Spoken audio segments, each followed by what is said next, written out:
예, 안녕하세요. 예, 실전 GS A형 진도별로 이렇게 나가기로 했습니다. 그래서, 통상 그 실전 GS는 그 대부분이 이제 다른 부분하고 이렇게 섞여가지고 이제 진도하고 상관없이 이렇게 누적해서 나가는 경우가 많은데, 이번엔 최대한 그 진도별로 나갈 수 있도록 이렇게 좀 조정을 했습니다. 그래서, 여러분들이 그 앞으로 한 달 동안 그 민사송법 하면서 정리할 수 있는 부분들이 몇 가지 있을 수 있으니까 그렇게 이제 생각하시면서 나가시면 될 것 같습니다. 오늘 문제를 보시면, 처음에 쑥스러우니까 이제 좀 지나다 보면 제가 좀 말이 좀 많고요. 그리고 좀 여러 가지 막 이렇게 공식적인 부분이 아니기 때문에 굉장히 좀, 다혈질적으로 강의를 하는 편이라서, 처음에 좀 쑥스러워서 좀 그렇고 이렇게 좀 이해를 하시고요. 처음에 이제 나가는 부분이 이제, 예, 아무래도 이제, 그 논의를 해야 되는데, 일단 답안지를 쓰실 때, 여기서부터죠. 답안지를 쓰실 때 일단 이게, 여러분들한테 이제 이미 이제 이렇게 처음에 이제 문제의 소재라든지 아니면 이제 쟁점에 정리해가지고 이렇게 이제 해놨을 텐데, 요거까지는 되게 일반적으로 씁니다. 그리고 결론 쓰실 때는 항상 4번 내지 5번 이상을 넘어가시면 안 된다라고 하는 건 제가 항상 강조를 합니다. 이게 별게 아닌 것 같지만, 4번, 5번을 넘어가게 되면 여러분들 쓰지만 채점자 입장에서는 4번과 5번을 넘어가게 되면 이게 그 분산이 됩니다. 그리고 쟁점별로 채점하는 방식이기 때문에 항상 이건 계속 할 겁니다. 그래서 4번 내지 5번에서 결론을 항상 내주시고요. 그리고 결론은 반드시 쓰셔야 됩니다. 이 결론을 안 쓰시면 이 결론 자체가 이제 배점이 되어 있습니다. 그래서 오늘 문제는 없는데 내일 문제를 보시면 그 교수들 채점 방식이라든지 아니면 그 채점 기준표가 내일은 아마 제시를 할 건데, 거기에서도 보시면 아시겠지만 항상 이 결론에는 점수가 부여가 되어 있습니다. 그래서 결론하고 서론은 안 써도 상관없어요. 서론은 쓰든 안 쓰든 별 큰 의미는 없는데, 물론 이것도 역시 교수들마다 그 채점하시는 교수들마다 점수를 부여를 하긴 한데, 대개의 경우에 이 문제의 소재에 나와 있는 것들이 결론에 나와 있기 때문에, 그래서 반드시 결론을 써라 이렇게 생각하시고요. 그리고 문제의 소재나 쟁점의 정리라고 하는 것은 내가 앞으로 어떤 쟁점을, 그러니까 서술의 대상을 여기다 이제 기술하는 겁니다. 서술의 대상을 여기다 쟁점의 정리라든지 문제의 소재에다가 서술 대상을 여기다 기술하는 거고, 대개의 쟁점이 2개 내지 3개 정도가 대부분이 이제 되는 경우가 많아요. 그리고 요 2개 내지 3개 안에서도 역시 또 몇 가지 이제 학설이라든지 판례가 적용될 여지가 있는데, 그거는 이제 사안마다 달라지기 때문에 이제 그렇게 생각하시면 되고요. 일단, 이게 이제 대개 이제 서론에 해당하는 거죠. 서론에 해당하는데, 이 사례 문제에서는 서론이라는 표현을 쓰지 않습니다. 이게 논술에서는 논의하는 거고, 사례 문제이기 때문에 사례에서 어떤 쟁점을 내가 잡아가지고 쓸 것이냐, 이게 이제 가장 핵심적인 논의다라고 생각하시고, 대개 이제 요 2개의 그 쟁점들을 잡으시면 그것이 이제 목차가 됩니다. 그리고 이걸 우리가 대목차라고 한다면, 대목차 안에다가 중목차까지는 꼭 달아주세요. 중목차. 저 같은 경우 여러분들 답안지 보시면 알겠지만 양가로 1번까지 들어갑니다. 근데 그 밑에 소목차가 또 있을 수 있어요. 소목차가 반가로 1번입니다. 반가로 1번. 이게 이제 변호사라든지 이쪽 시험에서는, 제가 로스쿨에서는 그 로스쿨 이제 학생들한테는 문제의 쟁점하고 대목차까지만 쓰라고 그래요. 왜 그러냐면 거기에서는 한 3,000명 정도 봐가지고 보통 2,000명 정도 뽑기 때문에 거의 경쟁률이 1.5대 1이나 2대 1밖에 안 된단 말이에요. 그렇기 때문에 거기서는 당락만 결정하는 문제가 되기 때문에 민수법이라든지 민법에서 어느 정도 반 이상만 점수를 맞으면 되기 때문에 거기서는 소목자까지 할 필요가 없어요. 근데 여러분들은 5대 1 내지 6대 1이란 말이에요. 그죠? 5대 1 내지 6대 1이기 때문에 그러니까 단순히 50점을 넘느냐 안 넘느냐의 문제가 아니에요. 꽈락을 넘느냐 안 넘느냐의 문제가 아니라 무조건 60점을 넘어야 되고요. 무조건 60점을 넘는다라고 하는 의미는 중목차 내지 소목차를 어떻게 구성했느냐가 점수의 거의 대부분을 차지하고 있다고 생각하시면 됩니다. 그래서 여러분들이 지금 1차나 지금 동차 그 제시라든지 아니면 사시 이상이 될 건데, 중목차까지 달 건지 소목차까지 달 건지는 거의 실력하고 이제 비례한다고 생각하시면 되고요. 일단 이 시간에는 항상 답안지 쓸 때 목차를 5번 안에서, 그리고 중목차나 소목차까지, 그리고 밑에 세부목차까지 달 수 있다면 아주 좋긴 한데, 시간상이라든지 아니면 서술상에 어떤 문제가 생기기 때문에 그거는 이제 개인차가 있을 수 있습니다. 그래서 가급적이면 중목차 내지 소목차까지는 일단 한번 다뤄보자라고 일단 처음에 이제 강의를 하면서 시작을 하고요. 1번 문제를 보시면 대개 이제 민소법 처음 들어가면 이제 민소법이 뭐냐 이렇게 나가고요. 그 다음에 민소법은 절차법이고 그 다음에 강행규정이다 이렇게 나옵니다. 그죠? 강행규정이기 때문에 이거에 위반하면 무효다. 소송행위는 무효인데 다만 판결은 유효가 있을 수 있고 무효가 있을 수 있다. 이렇게 이제 되게 정리를 하면서 어디로 가냐면 바로 이제 신의칙으로 갑니다. 그죠? 신의칙으로 가는데 신의칙은 그 자체로 상당히 중요합니다. 그리고 신의칙은 우리 민소법, 민법뿐만 아니라 민소법 그리고 모든 법에서 전체적으로 다 부여가 되고 있고요. 그래서 이거는 반드시 정리하고 들어가야 되는데 1번에서 보시면 부당해고에 대해서 어떤 논의가 있었냐면 밑에서 두 번째 줄 보면 사안에서 네 번째 줄 갑이 회사 사정을 감안하여 자발적으로 해고를 받아들였다고 주장하며 갑이 청구는 부당하다고 주장하고 있다 이렇게 나오죠. 그죠? 명시적으로 신의칙이라는 건 논의하지 않았어요. 대개 신의칙 들어가면 신의칙의 적용 여부하고 발현 형태에서 발현 형태 해가지고 대부분 이제 그 부, 모, 실, 람 이렇게 이제 얘기를 하는데 이 부분은 전혀 의미가 없어요. 이게 굉장히 중요한 부분인데 신의칙 들어가가지고 신의칙의 파생원칙 내지 발현 형태를 막 암기하는 경우가 있는데요. 이거는 판례에 대한 논의를 학자들이 이렇게 정리하는 것이지 우리 판례가 신의칙이 위반되어 있기 때문에 뭐 부당형성행위, 모순행위 금지, 그다음에 실효원칙, 그다음에 그 소권남용 이렇게 구체적으로 정의한 바가 없다라고 하는 걸 일단 하나 알아두시고 전혀 외울 필요가 없습니다. 그리고 어느 누구도 신의칙에 위반했다라고 명시적으로 주장하지도 않습니다. 근데 거기 사정을 보시면 이 사람이 이러이러한 청구하는 것은 뭔가 문제가 있다라고 지금 주장하고 있죠. 그죠? 그런 의미가 뭐냐? 근데 여기에서 보면 문제에서 보시면 위에서 보면 권리보이익이 없다는 이유로 부적법 소각과 판결하였다 해서 1심 판결이 타당한지를 설명하시오. 그래가지고 일단 이 신의칙에 있어서의 의미가 권리보이익까지 어떻게 가는지를 여러분 설명을 하셔야 됩니다. 그죠? 이 권리보이익이라는 거하고 신의칙하고는 직접적인 관련이 있어요. 있는데 어디에도 신의칙을 주장하면 권리보이익이라고 하는 부분을 당사자들이 명시적으로 주장했는지에 대한 논의가 없다라고 하는 거죠. 그래서 여기서 보시면 당사자는 또 명시적으로 신의칙이라는 얘기를 쓴 바도 없고 그랬을 때 이거에 대해서 법원이 이 당사자의 주장에 대해서 어떻게 판결할 것인가 해서 각하 이거에 대한 타당성을 논의해야 되기 때문에 그럼 여기서 이제 당연히 문제의 소지에 들어가시면 신의칙을 명시적으로 주장한 바가 없는데 이 주장에 대해서 법원이 참작할 것이냐 이 논의가 하나 있고 그 다음에 그랬을 때 더더욱 주장한 바가 없는 게 뭐예요? 지금 권리보이익이 없다라고 하는 부분이죠. 그죠? 그럼 권리보이익이 없다. 권리보이익이 없는 이 부분에 대해서도 법원이 직권으로 판단할 것이냐. 크게 두 가지겠죠. 그죠? 하나는 신의칙을 당사자의 명시적인 주장한 바가 없는데도 적용할 수 있는지 거기에 따라서 직권조사 형태에서 법원이 권리보이익을 이유로 부적법 각하할 수 있는지 요게 이제 가장 중요한 이게 타당하다면 타당한 거 아니면 이제 아닌 것이기 때문에 그 논의를 전반적으로 이제 해 주실 필요가 있다라고 하는 거고 그래서 따라서 신의칙 적용 여부입니다.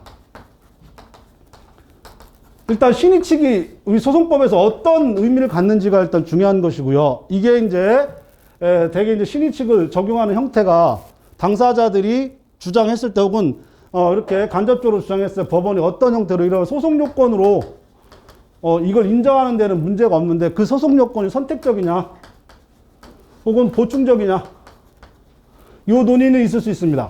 근데 선택적이냐 보충적이냐를 다른 책들 어떤 책에 보면 이 선택적이라는 게 실제법적인 부분하고 그 다음에 절차법적인 부분을 선택한다라고 이렇게 설명하는 책들이 가끔 나오는데 그건 전혀 아니고 선택적이든 보충적이든 소송 요건으로 보는 데 있어서는 우리 판례가 전혀 문제가 없다라고 하는 거고 그래서 보충적으로 적용하든 선택적으로 적용하든 소송 요건으로 신의칙을 적용하는 문제가 없는데 신의칙이 소송 요건이 아니고요. 신의칙에 위반하면 어디로 가는 거예요? 이게 권리보이익이 없다라고 하는 게 논의가 됩니다. 이 권리보이익은 상당히 중요한 문제고 그래서 이제 나중에 보면 이게 3번 목차로 가가지고 권리보이익의 직권조사 문제가 생기는데 그럼 직권조사 사항 논의가 생기겠죠. 그죠? 직권조사 사항 논의가 이렇게 생깁니다. 그래서 큰 목차로 같은 경우에 문제의 소재, 신의칙의 적용 여부, 그 다음에 권리보이기에 대한 직권조사 문제, 그 다음에 결론, 이렇게 이제 논의가 돼야 됩니다. 그럼 직권조사 사항에 대해서 몇 가지 이제 논의가 이제 쭉 있을 수가 있어요. 그죠? 이 부분은 여러분들이 이제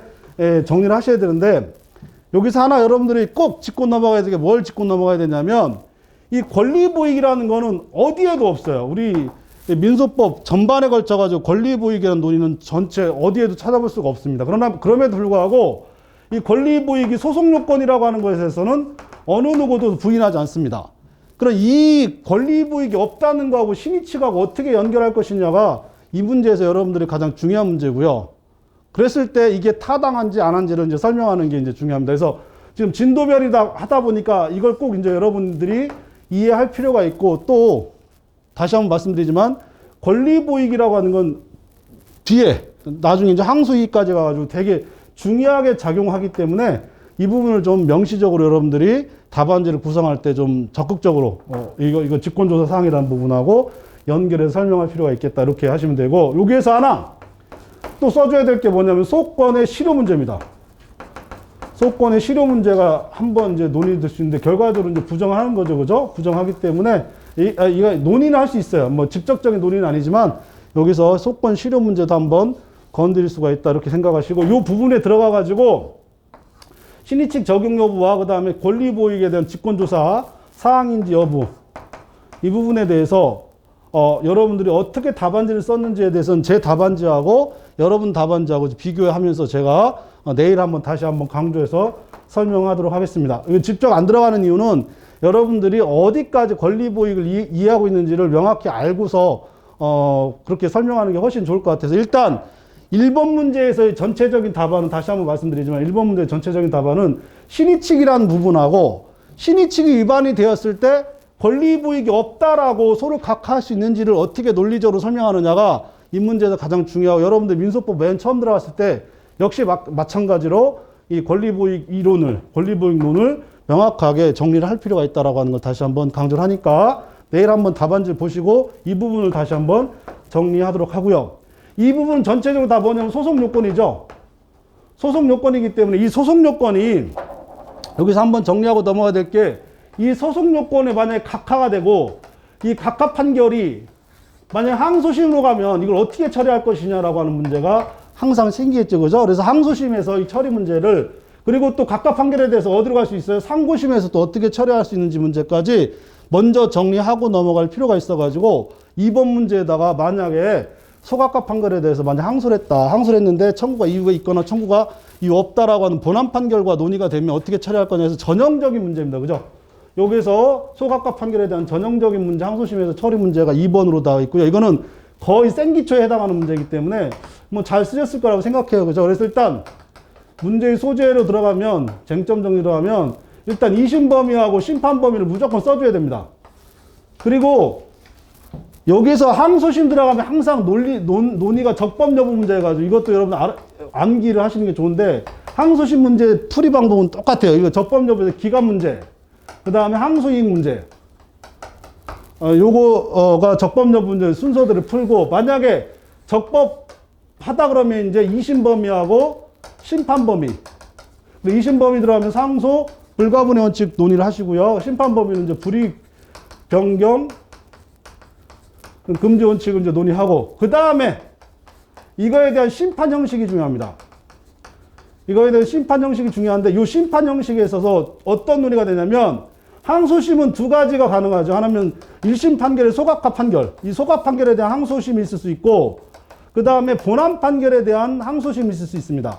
그럼 소각하 판결에 대한 항소심을 법원이 하게 되면 이걸 어디로 가냐면 418조로 간다라고 하는 거. 그러니까 지금 여기서 논의하려고 하는 거는, 먼저 항소심의 논의는 항상 이 순서인데, 항상 이 순서를 거의 공식처럼 푸시면 됩니다. 거의 공식처럼 푸시면 되는데, 소각하 판결에 대해서 만약 항소를 하게 되면 이거는 무조건 항소이익이 있는 거예요. 이건 논의할 필요가 없어요. 왜냐하면 각하 판결이기 때문에 원고든 피고든 누구나 다 뭐 할 수 있어요. 항소할 수 있기 때문에 논의할 필요가. 그럼 바로 어디로 가요? 이심 범위와 심판 범위로 가는 거죠.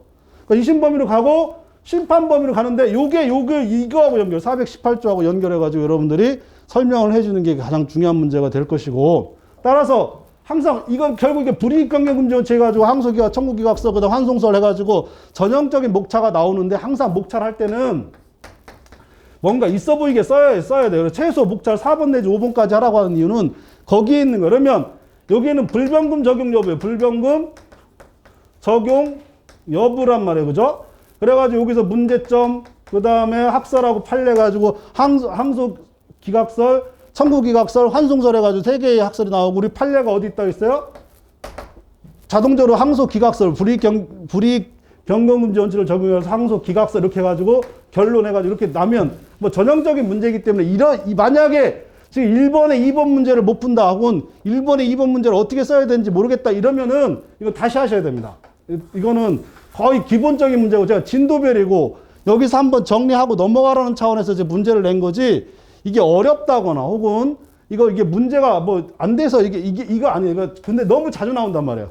그러니까 여기서 소송 요건 하면서 항소심에서는 어떻게 적용되는지를 논의하는 거고 거기에서 불이익 변경금지 적용 여부에 대한 학설과 판례는 거의 이제 생기초에 해당하는 거고 다만 목차를 할 때 거기서 보시면 2심을 전제를 하는 거죠. 2심 범위를 전제를 해놓고 그리고 나서 목차를 좀 구성하는 게 여기서 쟁점은 이거예요. 그죠? 쟁점은 이거고 3번에 이거지만 그 목차를 어떻게 구성할지에 대해서 한번 좀 있어 보이게 해보라 이런 뜻으로 제가 답안지도 만들어 보고 여러분들한테 한번 제시를 하는 겁니다. 그러니까 그 부분들을 여러분들이 좀 한번 하시고요. 만약에 또 나중에 어떤 문제까지 나올 수 있어요?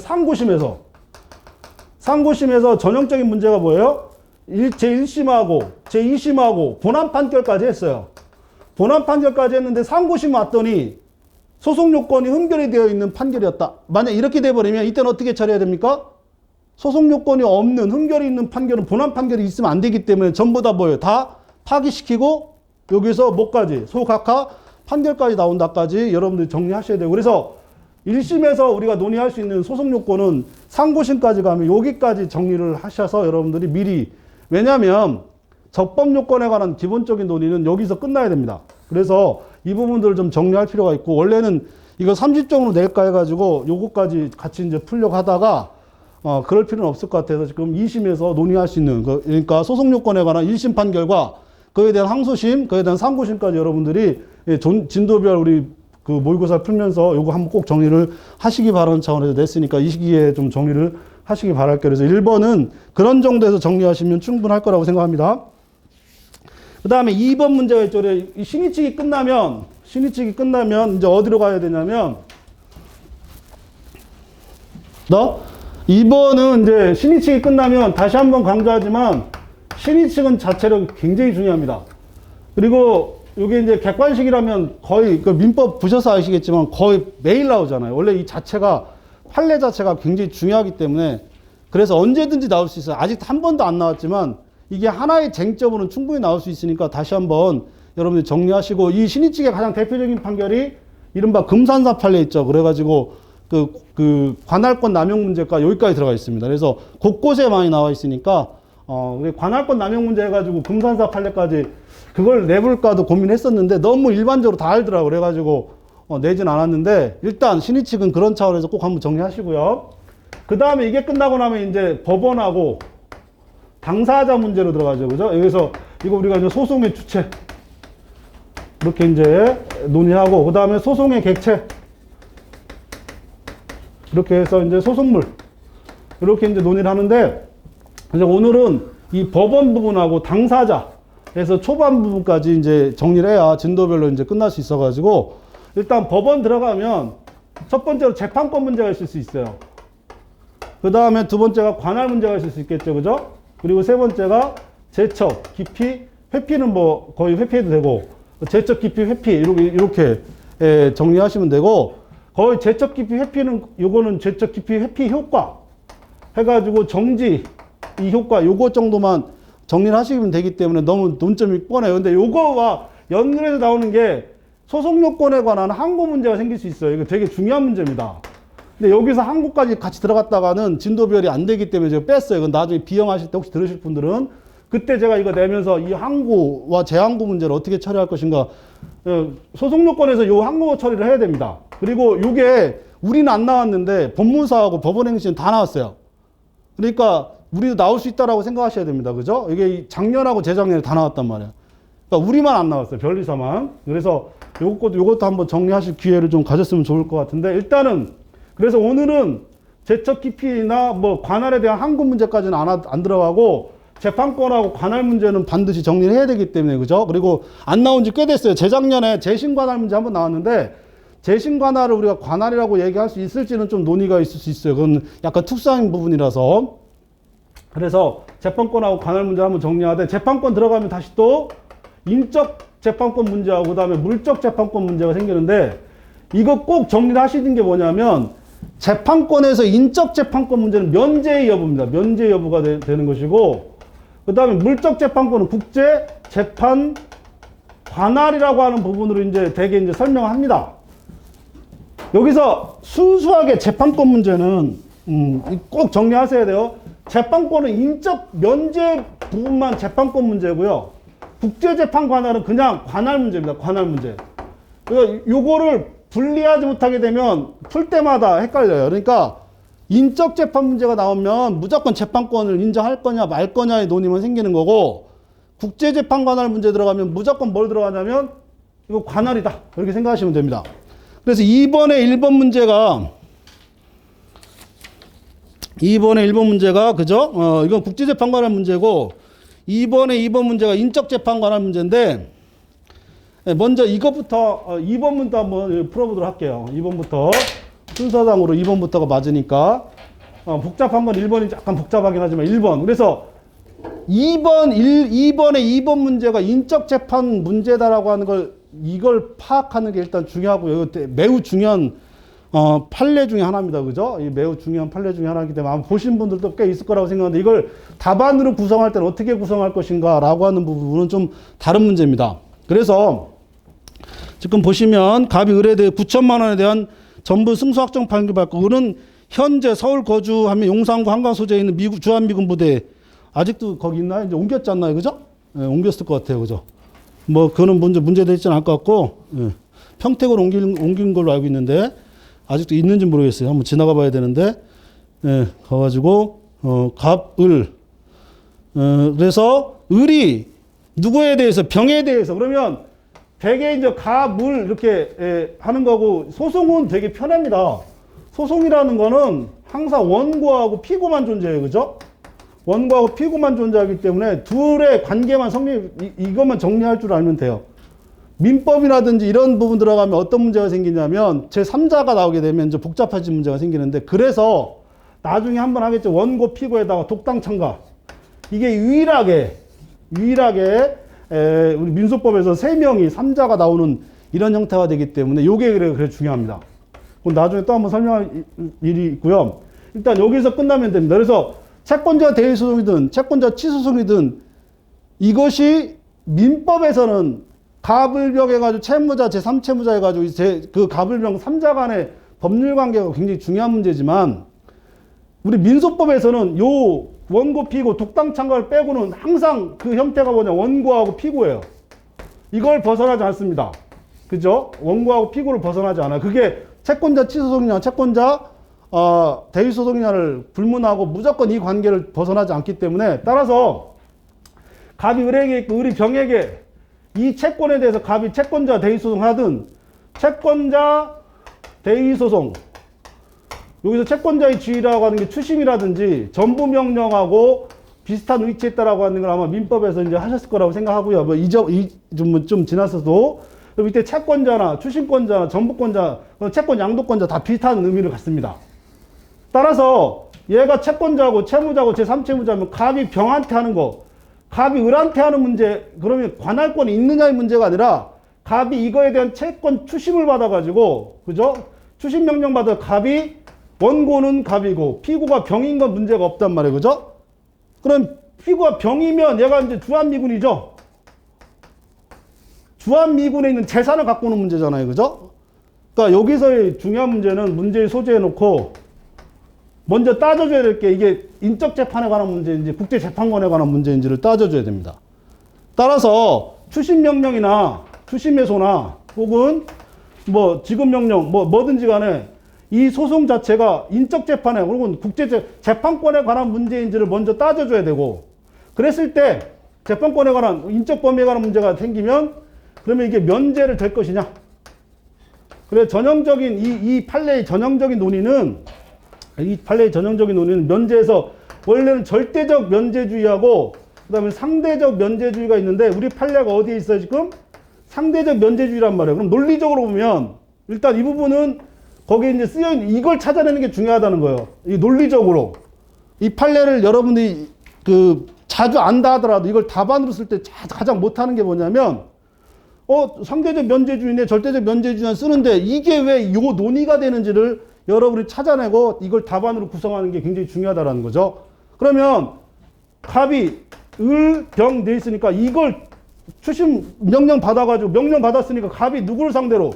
병을 상대로 하는 거, 곧 누구를 상대로 하는 거? 미국을 상대로 하는 거잖아요. 그죠? 미국을 상대로 하는 거니까 이거에 대해서 이거는 국제 관할 문제가 아니라 이건 무슨 문제예요? 재판권의 인정 여부에 관한 문제다. 이렇게 들어가요. 이렇게 들어가고 나서 그러면 면제가 되느냐 안 되느냐를 따져줘야 되는데 그러면 이거는 봉급이잖아요. 그죠? 임금이잖아요. 임금이니까 사적 행위잖아요. 사법적 행위고 개인적, 그러니까 사법적 행위라는 건 이거죠. 그죠? 사법적 행위.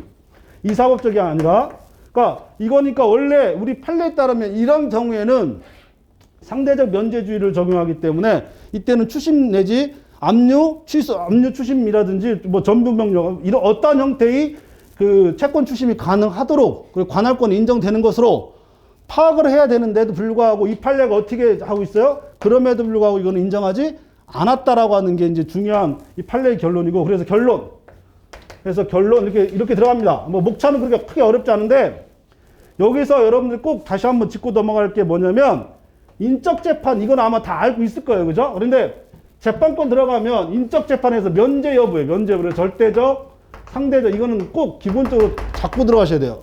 그리고 이게 국제재판 관할 문제면 그건 재판권 문제가 아니에요. 그거는 관할 문제이지. 그거를 좀 여러분들이 꼭 짚고 넘어가라 하는 거죠. 2번을 보시면, 그래서 2번을 보면 논의 순서가 꽤 의미가 있어요. 이걸 잡지 못하면 힘들고. 그래서 제가 어디다가 옛날 신문에다가 이거 이런 개 같은 판결 어디 있냐 그러면서 항상 지금도 욕하고 있어요. 이게 면제가 돼요? 아니, 거기 소파입점까지 써놨잖아요. 이게 면제되는 게 맞나요? 어떡하라고 그러면. 그죠? 면제되면 안 되죠.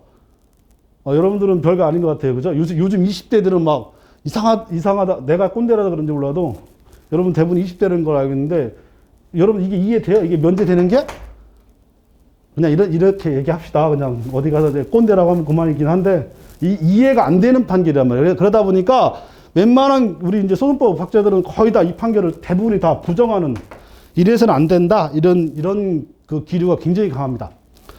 재미가 없어가지고 그냥 넘어갈게요. 여튼 2번 문제는 그런 식이고요. 다시 한번 이 부분을 굉장히 요거는 다 알고 있는 거니까 그러면 이게 왜 국제재판 관할 문제가 아니고 면제 여부에 관한 인적 재판에 관한 문제인지를 충분히 써줘야 돼요. 그리고 원래 이 판례가 그걸 굉장히 중요시하는 판례고요. 만약에 시험에 나온다 그러면 요것밖에 나올 게 없어요. 이 판례밖에.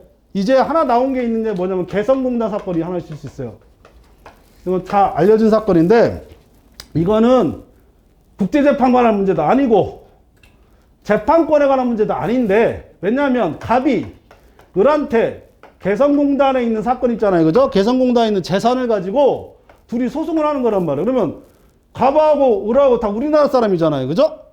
북한도 우리나라 땅이 아니에요. 북한도 우리나라 땅이죠. 그건 이거는 원래 재판권 문제도 아니고 국제재판권의 문제도 아니에요. 단지 이건 거의 선언적인 의미예요. 선언적. 그러니까 이건 시험에 안 나와요. 나올 수가 없고 왜냐하면 이건 재판권 문제가 아니라고 했잖아요. 우리나라 사람을 상대로 소를 제기하는 재판권 면제될 여지가 있어요, 없어요? 이런 건 없단 말이에요. 영토권 논의할 수 있어요. 우리나라 대한민국 땅이죠. 다만 실효적 지배가 안 되는 국가일 뿐인 거지. 실효적 지배가 안 되는 우리나라의 땅일 뿐이지. 그러니까 이거는 꽤 중요하다라고 다른 책들 보면 뭐 엄청나게 설명하고 있는데 이건 완전 잘못하고 있어요. 이거는 아무 의미도 없어요. 단지 앞으로 있을 북한에서의 모든 소송에 대한 우리 대법원에서 선언적으로 야 이거는 당연히 우리 재판권도 미치고 우리 소송이고 뭐 이런 취지에서의 판례일 뿐이지 그 자체가 재판권이라든지 국제재판관할 문제가 아니다라고 하는데 어떤 책에 보면 뭐 잘 나가는 책도 보면 일타강사들 책도 보면 뭐 여기다 뭐 재판권이니 국제재판관하니 막 말도 안 되는 얘기 거기다 막 뒤집어 씌워놓고서 하고 있는데 전혀 아니다. 그것도 한번 여러분들이 정리를 하시고요. 요거는 그래서 이 판례는 그런 측면에서 굉장히 중요한 판례고요. 그래서 누구나 다 이 부분은 의미 있게 받아주고 있으니까 일단 진도별로 나가면서 꼭 한번 짚고 넘어가고요. 그 다음에 국제재판 관할 들어가면 이거는 그냥 그 자체로 토지 관할이에요. 이건 그 자체로 토지 관할인데 그러면 어떤 문제가 생기냐면 토지 관할이니까 우리나라 대한민국하고 뉴욕이잖아. 뉴욕. 원래 뉴욕하고 내가 여기다 새로운 욕 해가지고 뭐 막 쓰려고 그러다가 분위기 보고서 하려고 그랬는데 지금 분위기는 뭐 전혀 아닌 것 같아요. 네. 여튼 뉴욕. 대한민국에 얘네들이 재판권 있는지 없는지 대한민국 법원은 관심이 없어요. 국제재판 관할이라고 하는 건 우리나라 법원이 관할이 있느냐 없느냐를 따져주는 거예요. 그죠? 우리나라 법원이 관할이 있느냐. 만약에 우리나라 법원이 관할이 있는데 그래서 문제가 되는 게 뭐냐면 당사자들이 대한민국 법원에 관할이 있는데 그걸 니네들 마음대로 배타적 관할 합의라고 하는 거죠. 그죠? 배타적 관할 합의. 왜 니네들 마음대로 관할을 우리나라 대한민국에 있는 관할을 니 멋대로 없애버리느냐가 여기서 가장 중요한 핵심적인 논의입니다. 이게 가장 핵심적인 논의인데 이건 주로 이제 국제재판관을 합의해서 논의가 되는 거고 지금 그건 아니니까 그래도 이제 알고 있어야 되고 그럼 대한민국은 토지관할 규정에 따라서 국제사법 2조에 따라서 관할이 당연히 인정돼요. 그러니까 이 사건인 경우에도 우리나라 법원에 관할이 있느냐 없느냐 거의 따질 거 없어요. 당연히 우리나라의 사람이 우리나라 외국인을 상대로 우리나라에 있는 재산을 가지고 하는 거기 때문에 서울에 관할권이 있는지는 문제가 안 돼요. 문제는 대한민국에 소를 제기하고 또 뉴욕에도 소를 제기했으니까 요 두 가지 소가 그러면 우리나라는 관할 문제고요. 그죠? 관할권이 있다 없다 이 문제가 되고 그럼 뉴욕에도 관할권이 있는지 없는지를 따져줘야 되느냐라는 문제가 생겨요. 왜 그러냐면 중복죄소라는 중복죄소. 중복죄소가 인정되려면 여기도 관할 적법해야 되고 여기도 적법하고 소송 계속 인정이 돼야 되니까 그죠? 그러면 우리나라 법원이 뉴욕에 있는 관할이 있는지 없는지는 원래 중요하지 않다고 그랬잖아요. 근데 다만 이게 무엇은 소송이기 때문에 중복죄소라고 하는 이걸 금지라고 하는 문제가 생기기 때문이라는 그 얘기는 여기서 뉴욕에서 어떤 재판이 일어나도 그 문제가 안 돼요. 근데 만약에 얘네들이 이걸 가지고 우리나라로 뭐 하는 거예요? 집행하러 오면 그죠? 이걸 집행하러 오면 그때는 어떡할 거냐 이 문제가 생기는 거예요. 그게 몇 조예요 이게? 이게 217조란 말이에요. 그죠? 외국 재판의 승인과 재판이라고 하는 요것 때문에 논의가 되는 거예요. 그 전에까지는 문제가 안 돼요. 예. 그래서 그러니까 항상 국제재판 관할은 국내 관할 국내 관할. 요걸 꼭 알아두시고요. 꼭 알아두시고. 그 다음에 이 사건에서는 이게 되게 중요한 문제인데 동일한 사건에 대해서 서울에도 뉴욕에도 동일한 사건을 하면 일단 우선 중복죄소 금지를 적용할 거냐 이게 우선 문제가 되고 만약에 적용한다면 중복죄소가 돼야 되니까 그러면 중복죄소를 적용할 이유가 어디 있어요? 이게 우리나라 재판에 영향을 주니까 중복죄소 문제가 생기겠죠. 그러면 이게 왜 우리나라 재판에 영향을 주냐 해서 뉴욕의 관할권이 우리나라와 동일한 형태의 관할권을 가지고 있는지 이른바 217조의 승인과 재판을 인정할 것인지 이게 이제 가장 중요한 논의가 되겠죠. 그때는 어떻게 하냐면 이 재판을 우리나라에 들어와 가지고 집행이 가능할지 가능하다면 이 재판은 받아줄 거예요. 그죠? 만약에 집행이 불가능하다면 이 재판은 인정할 수가 없고 그래서 여기서 중요한 게 중복죄소에 관한 논의가 일단 한번 논의가 되고 그리고 여기서 아주 잔발이 뭐 잔전인데 그러면서 이게 소송 계속이라고 하는 문제가 생기잖아요. 날짜 나와 있으니까 그 소송 계속이라고 하는 게 언제냐라고 하는 거죠. 그죠? 그러면 소재기 효과 들어가면 두 가지가 있어요. 하나는 소계류의 효과라는 게 있고 또 하나는 소송 계속이라는 효과가 있어요. 소계류라고 하는 건 뭐예요? 소재기부터 해요. 소재기. 소송 계속이라는 건 송장의 송달. 요게 중요합니다. 송장, 송달. 그러니까 중복재수에서 중복이라는 건 하나의 소수중 중에 후소가 부적법하다는 후소가. 그죠? 후소가 부적법하니까 전소 계속 중 후소가 계속이 돼야 돼요. 그러니까 전소도 송장, 송달 기준으로 후소도 송장, 송달 기준으로 전과 후를 가려야 돼요. 그죠? 그래서 그런 것 때문에 거기서 보면 20일이냐, 21일이냐, 요거. 그래서 여기서 쟁점은, 그러니까 아주 명백하죠. 그죠? 문제의 소재. 중복재수 문제가 생긴다는 거죠. 중복재수. 어디에서 국제적인 경우에도 중복재수를 인정할 것이냐, 긍정할 것이냐. 요 논의와 그랬을 때 소송 계속 여부. 소송 계속 여부. 그죠? 이게 이제 왜 그래요? 이게 전소와 후소의 부적법 문제를 가리기 때문에 이렇게 돼야 될 거고, 그 다음에 뉴욕의 관할 문제입니다. 뉴욕의 관할.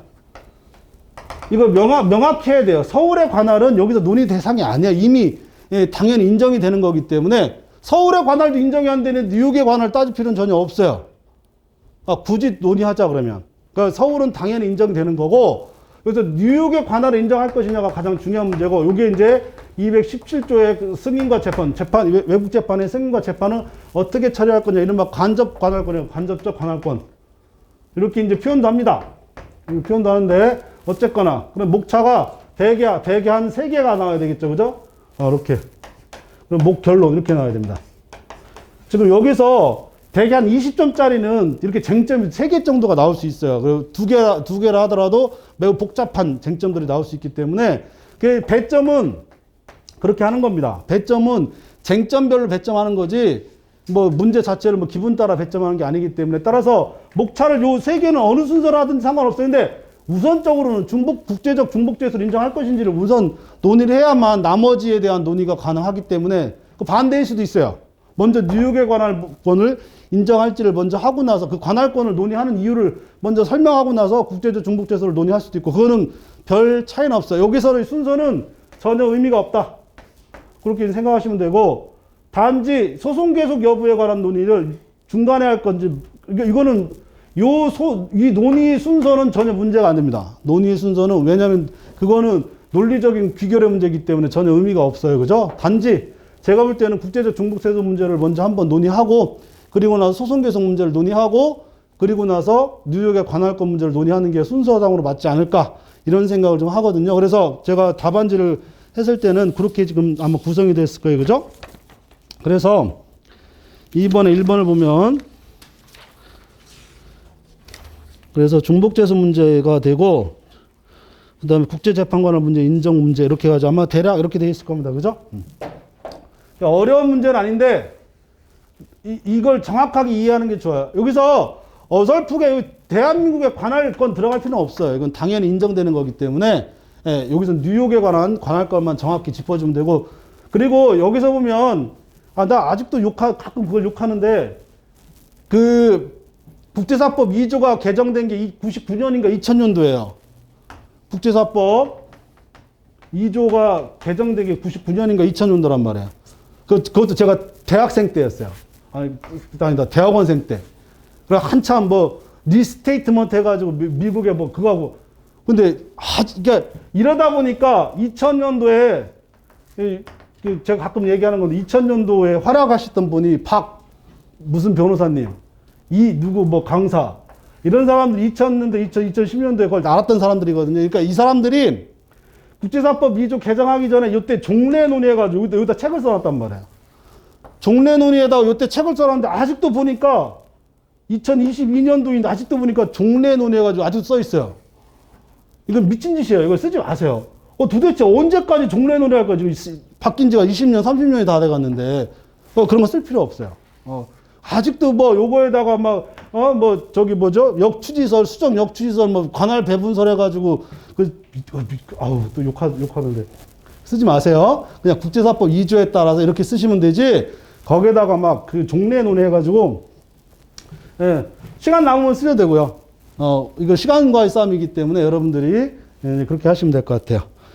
궁금한 거 있으면 이제 끝나고 나서 질문하셔도 되고, 그 다음에 그렇게 해서 2번 문제 우리가 한번 그렇게 풀 수 있을 것 같아요. 그죠? 이렇게 하고, 거듭 얘기하지만 2번 문제 목차 잡는 거 굉장히 중요합니다. 이 문제를 정확하게 못 잡으면 답안지 쓰기가 굉장히 힘들어질 거고요. 여러분들 다시 한번 확인해 보세요. 여러분들 답안지 내일 한번 제가 오늘 채점 해가지고 내일 드릴 겁니다.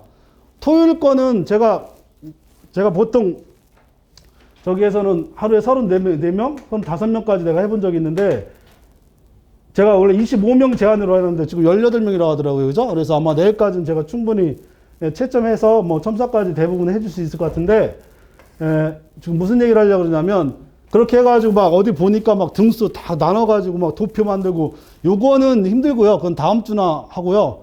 내일은 채점하고, 그 다음에 꼭 첨삭해야 될 내용이 있으면 제가 또 개인적으로 말씀을 드리고요. 오늘도 제가 답안지 받으면서 제가 쫙 살펴보면서 당장 바꿔야 될 게 있는 분들은 제가 바로 말씀드리도록 하겠습니다. 그리고, 그래서 좀 남으시고요. 무슨 얘기 하려다 말했죠? 수업 끝나고 질문하시다. 이 얘기 하다가 지금. 3번. 이제, 그렇게 되면 끝났죠. 그죠? 그래서 인적 재판 문제하고 물적 재판 문제 구분하셔야 됩니다. 이거는 재판권이에요. 인적 재판권이 재판권 문제고, 이건 면제 여부만 따져주면, 면제 여부를 따지기 위한 논리가 굉장히 중요하고, 이건 그냥 토지 관할 문제다. 요거를 논의하는데, 지금 오늘 보신 문제가 나와 있는 문제 중에 가장 다양성 있는 문제이기 때문에, 그리고 일반적으로 알려져 있는 문제이기 때문에 이 차원에서 한번 정리하고 가시라는 차원에서 드리는 얘기입니다. 그 다음에 나머지 들어가면 이제 관할 문제죠. 관할 문제이기 때문에, 관할은 이제 토지 관할하고, 그 다음에 사물 관할 문제가 있을 수 있어요. 그죠? 사물 관할도 나올 수 있습니다. 다른 데는 잘 나와요. 변리사만 아직 안 나와서, 이거 변리사가 12년 전인가 13년 전인가 한번 나왔어요. 사물 관할에 관한 논의가 한번 나왔었는데, 그들이 지금 잠잠하다는 얘기는 언제 또 나올 수 있을지 모르기 때문에 한 번은 정리해 놓을 필요가 있어요. 그죠? 그래서 사물 관할 문제가 3번에 1번 문제로 제가 일부러 사물 관할 문제를 한번 배치를 했고요. 그 다음에 4번에 1번 문제가 토지 관할 문제를 배치했어요. 그죠? 토지 관할 문제를 배치했기 때문에 먼저 사물 관할 논의를 한번 정리하고, 그리고 나서 토지 관할 정리합시다. 사물 관할 들어가면 이게 이제 소액 사건인지 아닌지 이런 문제가 굉장히 중요하고, 단독인지 아니면 합의부인지. 지방법원 단독이면 지방법원 합의부잖아요. 그죠? 2심이. 지방법원 합의부면 고등법원이 항소심이 돼버려요. 요 구조가 중요합니다. 3번의 1번 문제는 2억 원이잖아요. 그죠? 2억 원 초과이 아니냐의 문제가 생기기 때문에, 그래서 문제를 보면 2억 5천만 원인데, 처음에는 뭘로 했어요? 처음에는 2억 원을 했다가, 그 다음에 500만 원을 구하는 소로 추가했어요. 그러면 2억 원에다가 500만 원 추가하면 2억 500만 원인지 아닌지 문제가 생기는데, 이건 사물 관할의 흡수의 원칙이 있죠. 그죠? 그래서 지연배상의 경우는 흡수의 원칙이 적용된다라고 하는 부분이 있기 때문에, 따라서 사물 관할은 변동되지 아니합니다. 근데 이게 항소심 갔어요. 항소심 올라가면 보시면 갑이 단독사건으로 처리된 건 잘못되었다고 불복하여 항소하면서, 항소심에서 청구 취지를 2억 5천만 원 확정하였어요. 그럼 갑이 항소를 고등법원 담당해야 되는지 설명하시오. 그래가지고 문제의 소재, 이거 쉽게 보면 되게 쉬운데, 어렵게 보면 이런 거 정리 못하면 되게 어려울 수 있어요. 그죠? 그래서 먼저 2억 원에다 500만 원 붙인 게 합의부 사건인지 이거 한번 따져줘야 될 거 아니에요. 그죠? 이거 따져주고, 그 다음에 2억 5천만 원으로 확정한 거를 고등법원으로 가야 될지, 이른바 관할 항정원 적용하는 게 아닌지, 이미 이제 아는 사람은 다 아는 거니까, 그래서 관할 항정의 원칙을 여기다 적용할 건지, 그래서 요게 2번 목차여야 되겠죠. 그죠? 그래서 사물 관할에서 흡수의 원칙이라고 하는 거죠. 기본적으로 여기다 사물 관할 써놓고, 그 사물 관할에서 기본적으로 단독 사건하고 합의부 사건 같은 거 좀 써줘야 될 거 아니에요. 왜냐면 500만 원을 더한 이유를 써줘야 되니까. 그죠? 그러면 2억 원 어쩌고 써주고, 그 다음에 여기다 500만 원 붙인 거를, 이걸 2억 원 초과한 걸 볼 거냐 안 볼 거냐 해가지고 뭐 법조문도 있고 그러니까 여기다 살짝 흡수의 원칙 이렇게 써야 되겠죠, 그죠? 수연체. 근데 뭐 아니다. 원래 단독 사건이다. 이렇게 써야 됩니다. 그리고 나서 어디로 가는 거예요, 지금? 고등법원 사건으로 가요. 원래 2억 5천이니까 당연히 만약에 1심 법원에서 2억 5천으로 했다면 당연히 고등법원 사건으로 가야 되는데 항소심에서 이걸 변경시켜버리면 다시 또 고등법원 여기에서 중요한 게 이제 관할 항정의 원칙을 여러분들이 정확하게 이해하고 있느냐 안 하고 있느냐의 중요한 논의입니다. 논의이기 때문에 일단 항소심은 특히나 한번 결정이 되면 이거 바꿀 수가 없어요. 바꾼다라고 하는 건 있을 수가 없는 거죠. 그래서 이 관할 항정의 여부는 언제 소재기시를 기준으로 하는 거예요. 소재기시. 소재기시의 단독 사건이면 계속 단독인 거고 소재기시의 합의부면 계속 합의부고 중간에 만약에 바뀌면 단독인데 단독에다 더 들어가면 이때는 1심 법원에서 문제가 없어요. 1심 법원에서 그냥 합의부로 바꾸면 되니까. 근데 이미 1심 법원의 판결이 난 이상은 생각을 해보세요. 단독 사건에 대한 판결하고 합의부에 대한 사건의 판결이 같아요? 그거에 대한 항소가 같을 수가 없잖아요. 판결이 나기 전에는 단독으로 하든 합의로 하든 그거는 누구의 이익이 되게 당사자들의 이익이 되게 하면 상관없지만 이미 판결이 난 이상은 그걸 할 수가 없단 말이에요. 그래서 관할항정이라는 건 요때 소재기시를 기준으로 하는 것이고 만약에 판결이 나기 전이라면 뭐 단독에 합의보면 거기서 그냥 판결 나기 전이니까 당사자 이익을 상정할 수 있기 때문에 문제는 없으나 이미 항소심에 올라온 이상 관할항정의 원칙이 당연히 적용될 수밖에 없어요. 그죠? 따라서 고등법원으로 바꿀 수가 없다. 이런 정도. 그렇게 하고 여기다 살짝 청구 취지 확장이라는 논의를 쓸 수는 있어요. 요거는 여러분들이 여기다 쓸 수는 있어요. 그것이 소변경이냐 아니냐. 쓸 수 있어요. 그죠? 그리고 이거는 왜 논의가 될 수 있냐면 아까도 얘기했죠. 2억에다 2억 5천이면 1심 법원 소제기 당시에 2억 원에서 2억 500만 원인 거고 다르단 말이에요. 그러니까 만약에 소변경 문제가 없어요. 1억 원에다가 만약 1억 5천을 했으면 이거는 1심 법원이 변경이 돼야 돼요. 이거는 당연히 합의부로 바뀌어야 되는데 그리고 소변경을 전제로 하는 거니까. 그러나 이게 지연배상인 경우에는 법조문도 있고, 그죠? 그리고 지연배상은 소변경인 건 문제가 없는데도 불구하고 우리 법적인 취지는 원래 소변경인 건 맞지만 이거는 원래 그 원본에다 이자 채권을 전제를 한 거기 때문에 별도로 판단할 필요가 없는 거죠. 왜냐하면 다른 사안이 아니기 때문에 따라서 이 법조문이 없다 하더라도 학설과 판례는 당연히 흡수의 원칙을 적용하는 것이고 명시적으로 우리 법조문이 뭐예요? 지연배상 같은 경우에는 이걸 이제 그 흡수의 원칙을 적용하고 있기 때문에 문제는 없다. 청구취지 논의를 좀 써주면 가점 대상이 될 수 있어요. 이건 나중에 또 한 번 제가 할 겁니다. 청구취지 가가지고 여러분들이 청구취지를 잘 아는 것 같지만 잘 모르는 경우가 꽤 많아요. 그러니까 요거 우리가 한번 고민을 해보도록 합시다. 이렇게 하시면 될 것 같아요. 그죠? 이거 별게 아니지만 명확하게 정리해 놓으세요. 사물관할. 그래서 단독 사건, 합의부 사건에서 왜 관할 항정이 적용되는지를 여러분들이 명시적으로 정리하고 그 다음에 4번, 1번으로 갑시다. 토지관할. 토지관할 들어가면 법정관할 있어요. 그죠? 법정관할. 그 다음에 거동관할. 그죠? 거동관할 있어요. 그죠? 거동관할에는 뭐가 있어요? 합의관할하고 그 다음에 변론관할. 중요합니다. 그리고 이거보다 더 중요한 거는 전속관할이라는 거하고 임의관할이라는 게 굉장히 중요합니다. 왜냐하면 임의관할을 전제로 한 토지관할이냐 전속관할이라는 전제로 한 토지관할이 이건 없어요. 전속관할은 토지관할이고 뭐고 이건 아무것도 없어요. 그냥 이거는 법정이고 뭐 이건 따질 거 없어요. 이걸 따지는 이유는 어디에 있냐면 그러니까 먼저 여러분이 관할문 볼 때 반드시 제가 또 강조하는 게 뭐냐면 이게 전속관할 문제인지 임의관할 문제를 보고 들어가셔야 돼요. 무슨지 아시죠? 그럼 이런 경우 봅시다. 이 문제가 4번의 1번 문제가 그 4번의 1번 문제 2017년이에요. 2007년이에요. 문제는 문제가 없는데 맨 처음에 도입부에 2017년으로 되어 있더라고요. 그래가지고 제가 그거 없애버리려고 없애도 상관없어요. 문제 들어가서 보시면 알고 그거는 여러분들 지금 뭐 표정들이 뭐 그런 일이 있었냐 이런 표정들인데 2017년이 2007년이에요. 근데 문제에서 2017년 빼버리세요. 빼버려도 상관없으니까 이따가 제가 뺄 겁니다. 올릴 때는 이거 꼭 짚고 넘어가셔야 전속관할이면 임의관할이면 왜 이게 중요하냐면 임의관할에는 뭐가 적용되냐면 변론관할이 적용돼요. 변론관할. 알겠죠? 전속 관할은 변론 관할에 적용 안 돼요. 그만큼 변론 관할은 중요합니다. 왜냐하면 관할은 소송 요건이란 말이에요. 소송 요건이니까 당사자의 항변을 기다릴지 안 기다릴지 논의가 생길 수 있어요. 근데 특히 관할 같은 경우에는 관할 항변을 전제로 합니다.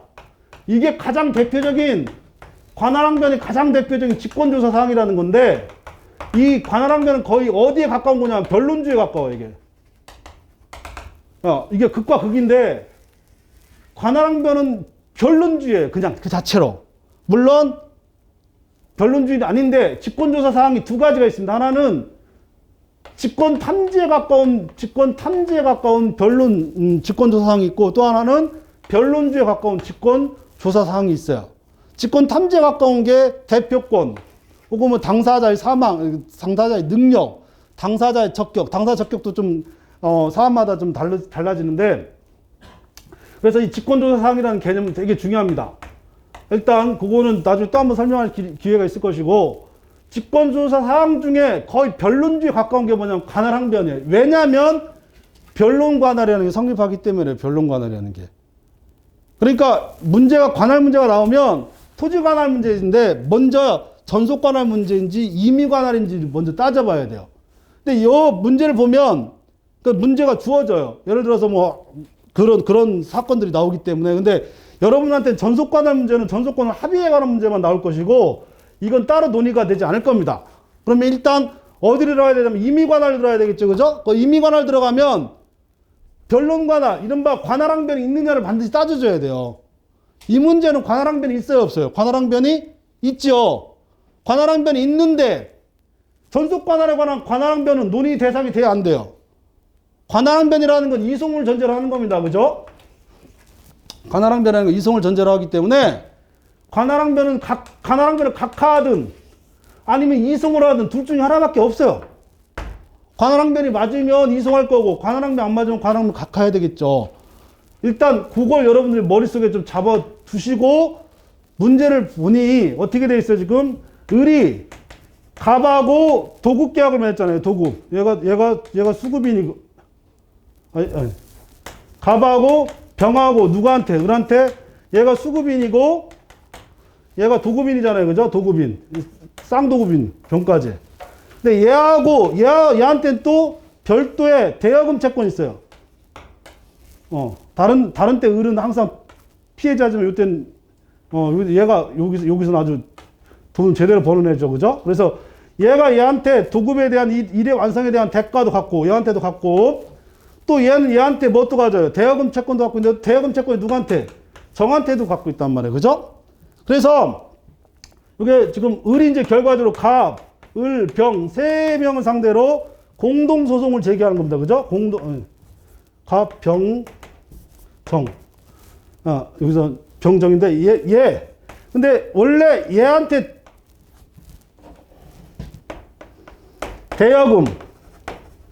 대여금이 지금 현재 부산에 있어요, 없어요? 부산에 있는 거죠, 그죠? 나머지는 다 대구에 있단 말이에요. 다 대구에 있단 말이에요, 그죠? 그러면 갑이 이거 먼저 따져줘요. 얘가 부산 대구로 지금 다 이송해달라는 거 아니에요, 얘네들은. 지금 부산으로 지금 소를 제기했는데, 그런데 갑한테는 지금 뭐 대여금에 대해서 부산에 관할권이 있어요, 없어요? 관할권이 있죠. 일단 여기서 여러분들이 이게 매우 중요한데, 갑, 병, 정이 변론 관할을, 그러니까 관할 항변을 만약에 하지 않았으면 뭐가 성립하는 거예요? 변론 관할이 성립하는 거예요. 그만큼 중요합니다. 이게 제가 이 문제에서는 지금 빼버렸는데, 여러분이 관할 들어가면 다른 것보다도 전속 관할의 임의 관할을 보고, 그리고 나서 변론 관할이 성립했나를 반드시 보셔야 돼요. 관할 항변이 있다는 건 변론 관할이 성립하지 않았다는 것이고, 만약에 관할 항변이 없다면 변론 관할이 성립하니까 더 이상 관할은 논의할 필요가 없어요. 그 순서입니다. 그래서 다시 을이 갑한테 부산에 대해서는 대여금 채권이 있지만 나머지는 도급이나 이런 건 다 대구에 있단 말이에요. 그러니까 갑, 병, 정이 전부 다 대구로 이송해달라. 관할 항변 한 거란 말이에요. 변론 관할 성립하지 않고. 그러면 여기서 이걸 논의해야 될 거 아니에요. 그죠? 그러면 이건 뭐예요? 객관적 병합이죠. 객관적 병합에서의 관련 재판적. 요거 하나가 논의가 돼야 되고, 나머지는 정하고 병하고는 얘하고 연결돼 있으니까 이거에 대한 주관적 병합에 대한 관련 재판적. 이렇게 되겠죠. 그죠? 큰 목차는 어떻게 나와야 돼요?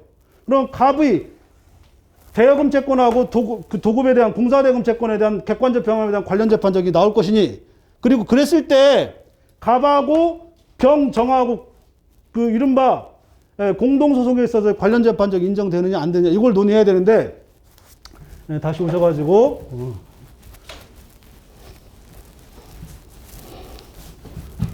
갑, 을, 갑.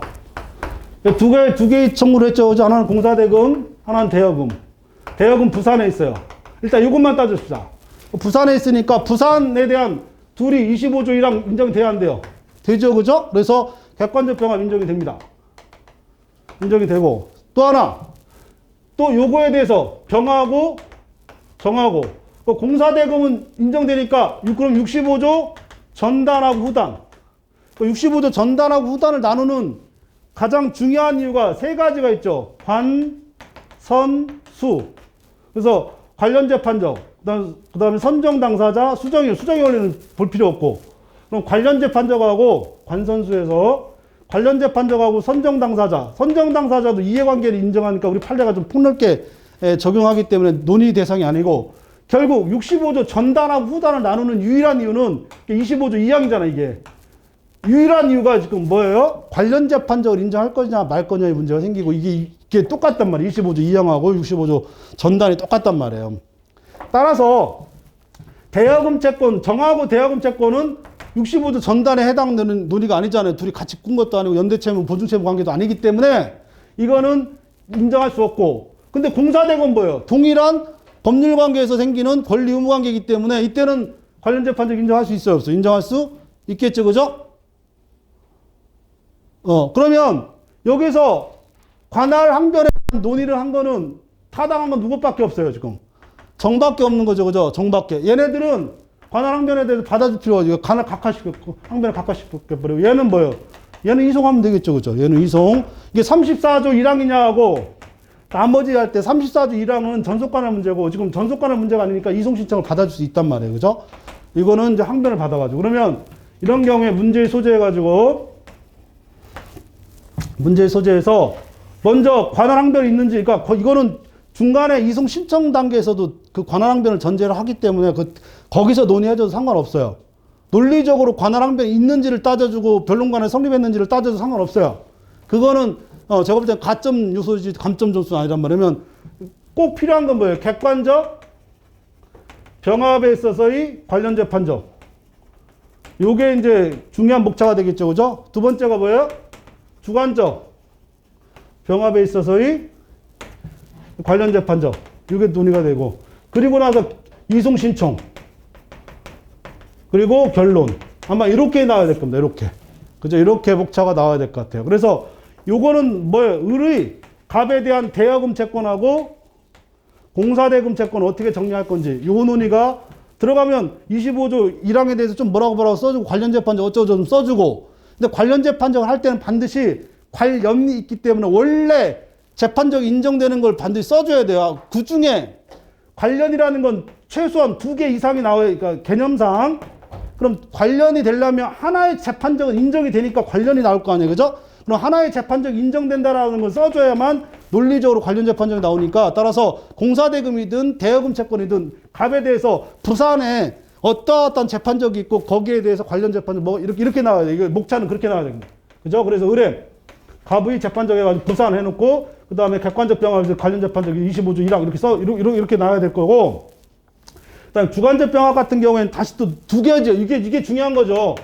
왜냐, 을이 갑, 병 문제가 하나 있고, 을이 갑, 정 두 가지를 써줘야 되니까, 그죠? 논의는 똑같아요. 결론은 얘는 인정하지 않고, 얘는 인정하고 얘는 인정하지 않, 이렇게 이제 나가야 되는데, 여기에 대한 내용을 여러분들이 어떻게 써줘야 되는지는 이제 여러분들의 답안지를 보고 이제 해줘야 되는데, 지금 이게 보면 뭐 별거 아니잖아요, 그죠? 별게 아닌데, 사실상 여러분들이 이 사례를 풀 때 이게 명확하느냐가 중요한 거예요. 이런 것들이 명확하게 나오면 그 이송신청권은 그냥 이송신청권에서 그대로 병은 인정이 안 되고 정은 인정이 되니까 이송신청 받아준다. 34조 1항이 아니라 나머지 있기 때문에 당사자의 항변을 받아서 어쩌고저쩌고 써주면 돼요.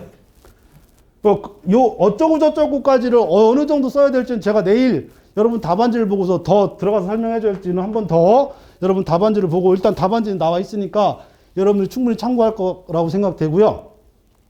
이렇게 해서 이게 명확하게 잡히면 어느 범위까지 쓰는지는 이제 배점하고 연결이 되어 있어요. 배점하고 연결이 되어 있는데 누가 봐도 여기에서는 뭐가 중요한 거예요? 지금 주관적 병합, 이른바 공동소송에서 병하고 정을 어떻게 처리할 거냐. 이게 이제 가장 중요한 문제일 수밖에 없고, 그래서 이 부분을 여러분들이 어떻게 처리했는지가 중요하고, 이럴 때는 이게 날짜, 액수, 금액, 그 다음에 이렇게 병, 정 이렇게 나오면 이때는 어떻게 처리할지가 이 결론에 명확하게 나와야 돼요.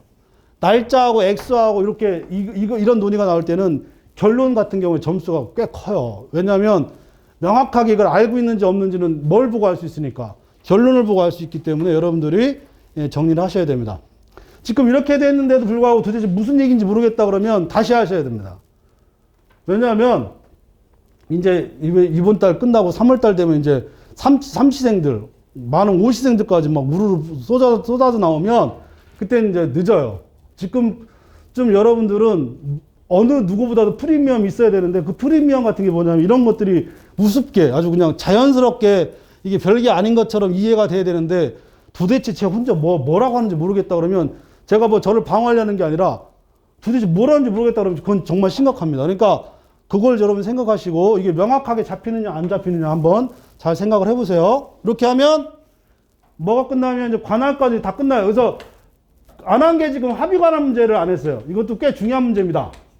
제가 왜 합의관할하고 변론관할을 중요시하냐면 전속관할하고 임의관할 중에 전속관할은 34조 1항으로 하기 때문에 문제의 풀이 좁아요. 이게 나올 수 있는 건 이것밖에 없단 말이에요.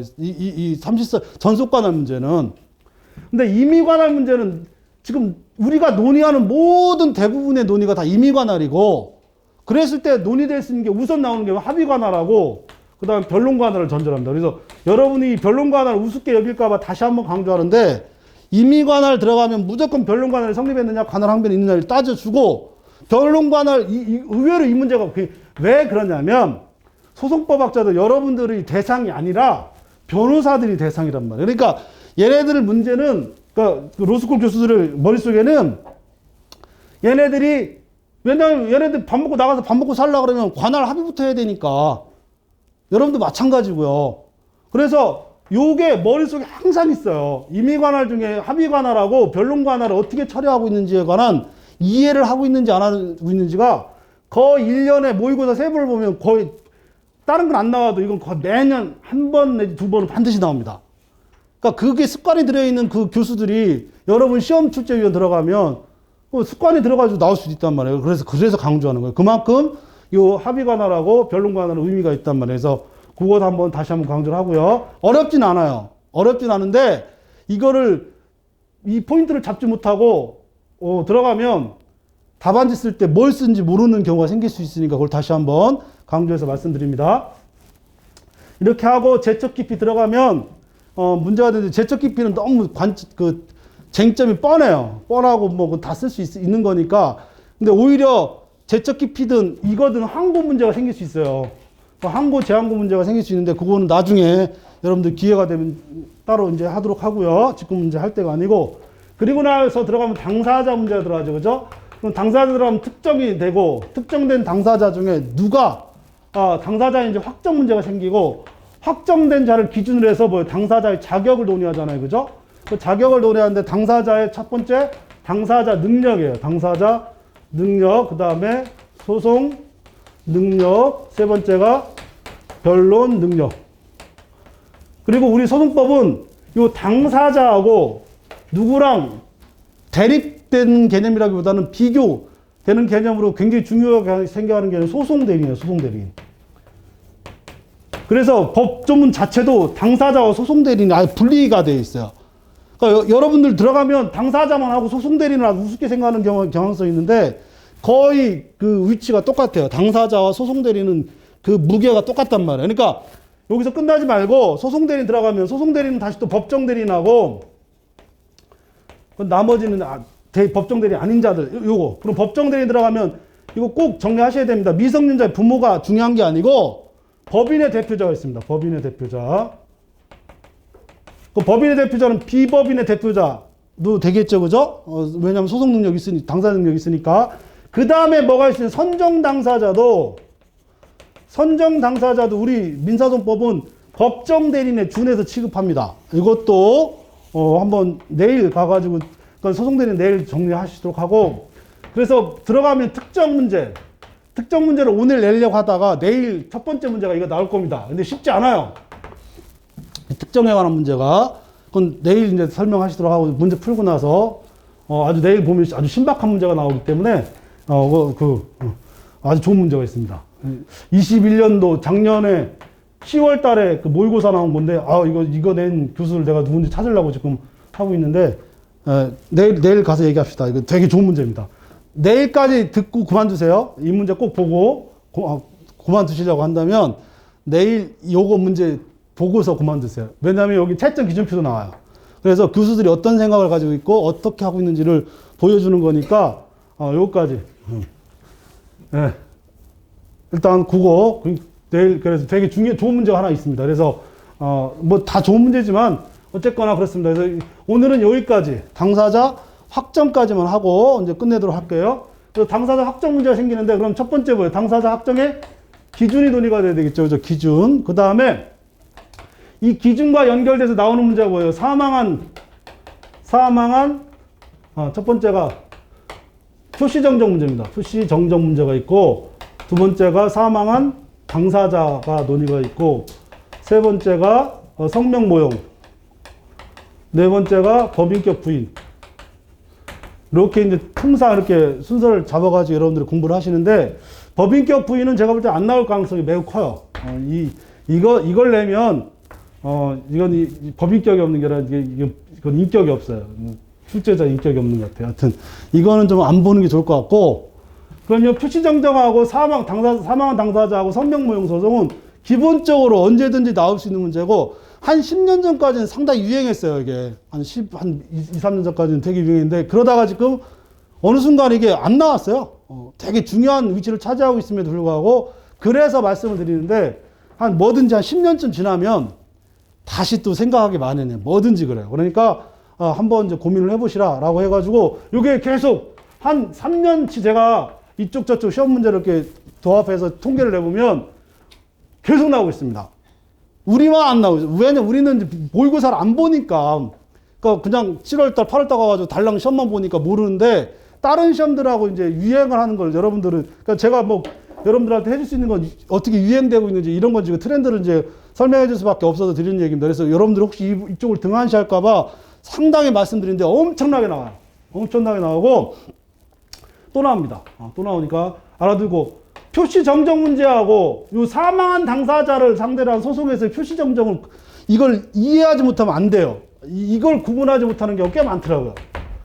표시 정정이라는 거는 이게 이 책들이 이제 되게 좋으신 분이에요. 제가 이쪽에서 인정하시는 유일한 분이 박승수 변호사밖에 없어요. 다른 분들 제가 다 까는데 어쨌거나 그런데도 불구하고 책들 보면 명확하지가 않아요. 그래서 설명을 해드리는 건데, 표시정정은 동일성이 완벽하기 때문에요. 동일하게. 그래가지고 맨날 나오는 게 박종선 얘기예요. 박종의. 이것도 써요. 답안지 보면 도대체 이걸 왜 쓰는지 모르겠어요. 근데 박종선이 있고 박종의가 있어요. 그래서 박종의가 있고 박종선이 하여튼 한자가 비슷해요. 그러니까 선자가 위에 하나 더 들어가 있고 그냥 의자가 하나 들어가 있고 그냥 똑같아요. 근데 옛날에는 다 한자를 쓰다 보니까 지금은 이게 구분할 여지가 없는데, 옛날에는 똑같은 한자란 말이에요, 이게. 근데 위에다가 삐침이 하나 더 있느냐 없느냐만 차이가 있어요. 그러다 보니까 얘가 얘인지 누구나 다 동일성 인정해요, 안 해요? 인정하는 거잖아요. 이거 인정한단 말이에요. 그럼 이거는 표시정정 하더라도 문제가 있어요, 없어요? 이건 문제가 없어요. 다만 이거를 표시정정이라고 하는 제도가 우리 민소법에 없으니까 그걸 피고경정으로 할 건지 표시정정으로 할 건지 꼭 여기서 끼어드는 게 누구예요? 홍문혁 교수님. 오문혁 교수님이 꼭 끼어들어가지고 남들이 안 하는 거. 그래서 아니 왜 민소법에 왜 이분은 이분이 원래 정통적인 민소법 교수입니다. 이분은 대단하신 분인데 여튼 대단하신 분들도 퇴임하면 다 힘이 없어요. 아무 의미 없어요. 그래가지고 요새는 책이 이거 빼도 상관없는데 동일성이 인정된다 하더라도 표시 정정을 할 건지 아니면 뭘로 피고 경정을 할 건지 이런 논의가 있는데 우리 판례하고 통설이 이미 뭘 인정하고 있어요? 표시 정정을 인정하고 있기 때문에 논의가 요 표시 정정 논의는 당사자 확정 기준하고 엄격하게 생각하면 아무 관련이 없어요. 확정 기준 들어가면 의사설하고 행위설하고 그다음 표시설 맨날 나오는 거. 그 표시설도 무슨 표시설? 뭐 실질적 뭐 이렇게 한단 말이에요. 요 얘기는 행위를 하든 의사를 하든 의사든 행위든 실질적 표시설이든 개체가 요 얘기는 기준이라는 거는 요 논의는 항상 실체가 두 개가 있어야 돼요. 두 개 이상 있는데 누구로 할 거냐의 문제가 생긴단 말이에요. 이때 나오는 거라 이때. 요거는 근데 표시 정정은 그놈이에요. 그냥 얘가 얘인 거예요. 그러니까 표시 정정을 당사자 확정 기준으로 생각하시면 안 돼요. 근데 여러분 책에 보면 요 표시 정정이 거기에 집어넣고서 이렇게 당사자 확정 기준을 설명해 놓고 표시 정정 들어가서 설명하다 보니까 무슨 얘기인지 모르는 거예요, 이게. 다시 한번 얘기하지만 표시 정정 문제는 이거는 요 논의가 생길 여지가 없어요, 원칙적으로. 왜냐하면 비교 대상이 없잖아요. 그놈이 얘가 얘인데. 그죠? 그러니까 이거는 판결이력도 미쳐요, 안 미쳐요? 얘 판결이 문제가 없고, 그냥 단지 글자만 바꾸면 돼요. 근데 이걸 왜 중요시하냐면, 사망한 당사자, 이것 때문에, 이것 때문에. 그 갑이 을한테 했어요. 을한테 했는데, 얘가 이미 사망을 했어. 그럼 당연히 얘한테 했겠죠? 뭐예요? 의사설이잖아요. 누구의 의사설? 원고의 의사를 따라서, 원고의 생각을 생각해보니까, 죽었다는 걸 알았으면 얘한테 했겠지. 라고, 요때는 이게 나와야 돼요, 요때는. 무슨 얘기인지 알겠죠? 이때는 나와야 된단 말이에요. 첫 번째. 두 번째. 성명보용소는 뭐예요? 갑이, 을한테. 갑이, 근데 병이 내가 을인 척. 그러면 소장에는 얘로 쓰여 있고, 지금 얘가 하고 있어요. 이것도 뭐예요? 소장에는 얘로 쓰여 있고, 결국 얘로 해야 되겠네. 이런 문제가 생기잖아요. 그죠? 이렇게 객체가 확연히 구분될 때, 이때 어떻게 처리할 거냐가 당사자 확정의 기준에 관한 문제인 거지, 표시정정 문제는 이거 관련이 없다라고 하는 걸 다시 한번 강조합니다. 근데 여기에서 여러분들이 이제 논의되는 게 이제 사망한 당사자인 경우에 얘를 했을 때 얘를 할 거다 이런 문제가 생기잖아요. 그죠? 그러니까 요때 그러면 어떻게 처리할 거냐라고 하는 절차적인 처리 문제 때문에 요때 다시 또 표시정정이냐 피고경정이냐 문제가 또 생겨요. 누구의 의사를 생각하면 갑의 의사를 생각하면 이거를 김홍혁 교수 책을 베낀 애들 뭐 이창한 뭐 이런 애들 보면 요게 실질적 표시설이라고 해요. 근데 이시훈 교수나 원래 정통파들은 어디로 가냐면 여전히 의사설로 봐요. 요거. 그래가지고 뭐가 맞다라고는 안 하겠어요. 뭐가 맞다라고 안 하는데 단지 제가 이 시간에 여러분들한테 매우 강조하는 거는 결국 누구의 생각을 원고의 의사를 가정적으로 논의하기 때문에 생기는 거기 때문에 원칙적으로 의사설이 맞아. 근데 얘가 죽었으면 그 소장 청구 원인을 보니까 얘가 죽었으면 그럼 나중에 얘에 대한 소재기는 전부 다 누구에 대한 소재기예요? 병에 대한 소재기고 행위 얘가 1순위가 아니고 2순위라면 또 얘한테 가야 되겠죠. 그죠? 모든 법률적 효과는 어디로 가요? 다 여기로 가겠죠. 요 논의가 계속 나온단 말이에요. 그죠? 그런데 여기서 하나 성명보용 소송도 마찬가지고 이거는 똑같다. 이건 똑같아요. 그러면 A라고 하는 게 있고 B라고 하는 게 있단 말이에요. 표시된 건 A고 그 의사든 행위 등 현재 하고 있는 건 B예요. 얘를 얘로 바꿨으면 B로 나온 판결과 그 다음에 A로 나온 판결이 있어요. 만약에 A로 나온 판결이 있으면 그건 누구 판결인 거예요? A 판결인 거예요. B로 나온 판결이 있으면 그건 누구 판결인 거예요? B 판결이에요. 바꾸는 문제와 이 판결이 유효하냐는 다른 문제예요. 다른 문제. 이것도 계속 나오고 있고, 그래서 일단 그것부터 확인합시다. 이거 너무 요새 출제가 너무 자주 되기 때문에 제가 여기에서는 일단 기본적인 것만 제가 여러분한테 꼭 이제 알아둬야 될 것. 그래서 일단 3번에 2번 문제는 성명 모용 소송이니까 그럼 모용 소송 됐어요. 그러면 그냥 병합시다. 얘가 예인첩, 얘가 또 정을 무권 대리인. 여기서 병이 하는 모든 행위는 의리하는 행위로 지금 취급을 해주지 얘가 정당한 당사자는 아니란 말이에요. 그럼 표시설에 따르면 의리예요. 그러면 얘가 해야 될 행위가 얘들이 하면 일단 무효예요. 왜 무효야 이게? 대리권을 준 바도 없고 당사자도 아니니까 소송행위 능력도 없고 얘는 소송행위 능력이 있어요 없어요?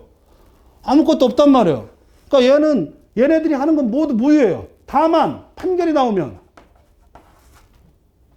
이거 어떻게 되겠어요? 이거는 을로 판결이 나왔잖아요. 그죠? 그러니까 을로 판결이 나왔으니까 이 판결이 유효예요, 무효예요? 이거는 유효란 말이에요. 근데 만약에 사망한 당사자야. 얘 죽었어. 병이야. 여기서 만약 을로 판결이 나왔어. 이거 유효예요, 무효예요? 이건 무효죠. 이건 무효니까 원래 이걸 내려고 했었는데 요번에 변호사 시험에 나와가지고 이 무효인 걸 만약 항소나 상고를 하면 그게 상소 계속이 돼요? 안 돼요? 무효인 판결을 항소할 수 있다라고 하는 건 어디에도 없잖아요. 그럼 여기서 그거는 나중에 이제 보도록 하고 그러면 3번 문제 혼자 흥분해가지고 제가 혼자 흥분 잘해요. 그러니까 신경 쓰지 마세요. 그래서 3번에 2번 문제 보면 문제의 소재로 들어가면 어떻게 됩니까? 성명 모용 소송이죠. 성명 모용 소송. 성명 모용 소송 당사자 확정을 누구로 할 거냐 이걸 먼저 해야 될 거 아니에요. 전형적으로. 그랬을 때 대리 행위 그러니까 유효하냐? 요거 한번 논의해야 되고 그랬을 때 판결은 유효하냐? 이런 논의가 됩니다. 그죠? 그래서 목차가 2번, 3번, 4번 그 다음에 5번 하여튼 요 정도까지. 만약 이건 4번으로 해야 되겠다 그러면 2번하고 3번하고 4번은 하나로 묶어도 상관없어요. 똑같은 내용이니까 그죠? 3번하고 4번은 하나로 묶으면 뭐가 돼요? 무권 대리행위로 무효지만 판결은 유효다. 이걸 하나로 묶어도 상관없겠죠. 그래서 지금 제가 이걸 5번까지 나눠져 있잖아요. 그죠? 하여튼 5번까지 하게 되면 점수가 15점 내지 뭐 이렇게 하라는 얘기일 거고 10점이면 4번 안에 다 묶으셔야 됩니다. 지금 여러분들이 지금 4번 안에 묶어라, 5번 안에 묶어라를 우습게 생각할 수도 있는데 굉장히 중요합니다, 이거. 이걸 묶어서 설명할 수 있는 게 실력이에요. 나중에 하다 보면 그게 굉장히 중요하다는 걸 지금 모르시겠지만 느낄 겁니다. 일단 그렇게 하시면 되고, 이걸 별 설명할 거 없죠, 그죠? 이렇게 하시면 되고. 이거하고 사망한 당사자의 판결은 틀려요. 왜 틀리는지 지금 언뜻 그거 설명했어요.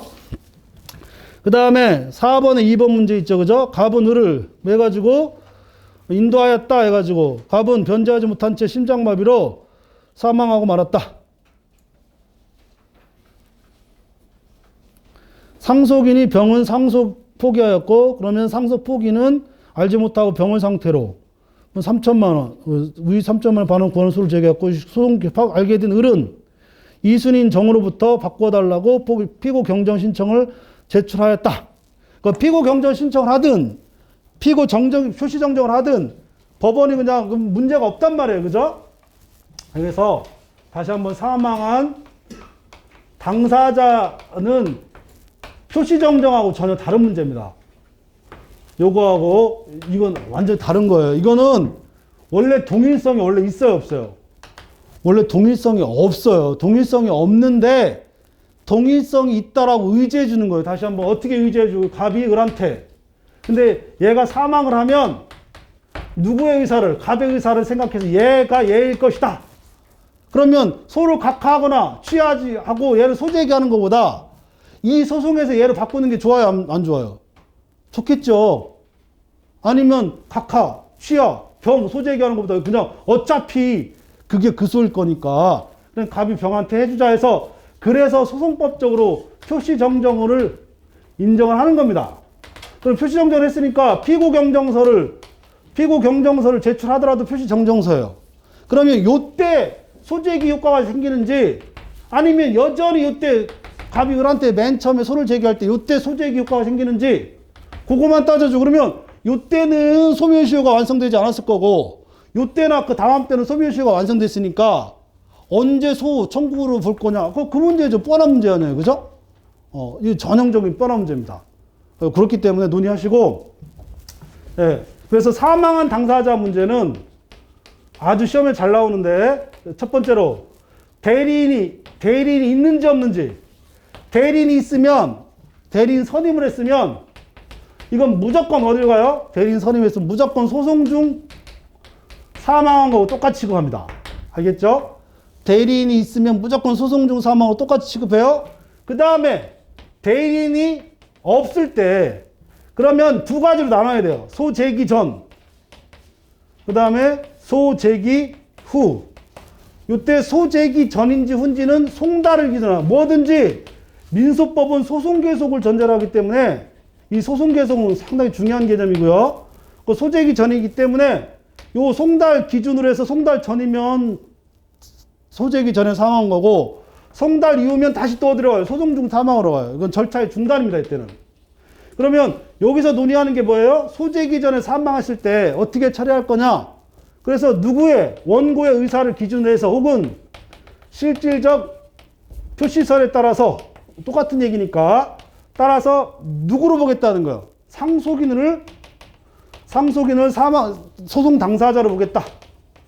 요게 현재 소송 당사자 확정 기준하고 연결이 되어 있고요. 그 다음에 그렇다면 얘가 소송 당사자니까 표시된 걸 어떻게 처리할 거냐? 어떻게 처리하겠다는 거예요? 표시 정정으로 처리하겠다. 비록 피고 경정을 신청하더라도 그거는 표시 정정이다. 이렇게 처리하는 거예요. 그러니까 이렇게 처리하는 문제와 여기까지 끝이에요. 그러면 표시 정정이니까 소재기는 이때로 원래 소재기 할 때로 가야 되겠지. 그죠? 원래 265조에 나와 있는 피고 경정선 신청할 때 그건 다른 사람일 때 얘기하는 거니까 경정선 신청 대기하면 그때 소재기로 본다는 건 다른 사람인 거고 이때 표시정정 대상이기 때문에 원래 소재기로 보겠다. 따라서 제1순위 상속이든 제2순위 상속이든 그건 문제가 되지 아니하고 소재기 그래서 소멸시 완성이 안 됐다. 이런 얘기 하는 거고 이 문제하고 다시 한번 얘기해야 돼. 이 문제하고 그러면 만약 표시정정하지 않고 원래 사망한 당사자를 상대로 한 판결이 나오면 이건 유효의 무효예요. 이건 당사자다 능력이 없는 자로 상대로 한 판결이기 때문에 제망 적게 해가지고 사망한 당사자를 상대로 한 판결은 무효예요. 무효. 아시겠죠? 무효니까 이거는 상소나 재심으로 다툴 여지도 없어요. 이건 아무것도 아니에요. 이거는 표시정정도 할 수가 없어요. 판결을 어떻게 표시정정해요. 이거와 표시정정 이거하고 구분하라는 거예요. 그때의 이때 동일성 있는 표시정정은 판결이 유효해요. 그거는. 그거를 차이를, 그러니까 요거하고를 구분 못하는 게 여러분들 당사자 확정에서 가장 중요한데 제가 왜 굉장히 강조하냐면 요즘 트렌드 한 3년 동안에 3년 안에 계속 여러분도 한번 나왔던 적 있어요. 그건 뭐죠? 그거는 대리권 한번 나왔어요. 근데 그거는 사망한 당사자냐 아니면 절차 중단이냐를 물어봤던 문제고 그거 외에도 지금 요 3년 한 3, 4년 안에 요 당사자 확정에 관계된 표시정정하고 사망한 당사자를 상대로 한 소송이 굉장히 사례로 지금 아주 많이 나오고 있는데 대부분이 나오는 그 사례가 바로 이 사례입니다. 사망한 당사자. 지금 우리 판례도 시험에 나오지만 그 외에 제가 조금 전에 얘기했던 이 부분은 제가 볼 땐 조만간에 나올 가능성이 매우 크기 때문에 꼭 한번 정리를 하시라. 이렇게 하고 그러면 우리가 진도별로 나가고 있으니까 그래서 법원, 당사자 해서 당사자 어디로 갔죠? 어디 있었던 당사자 확정이 끝났으니까 내일은 당사자 능력 그 다음에 또 하나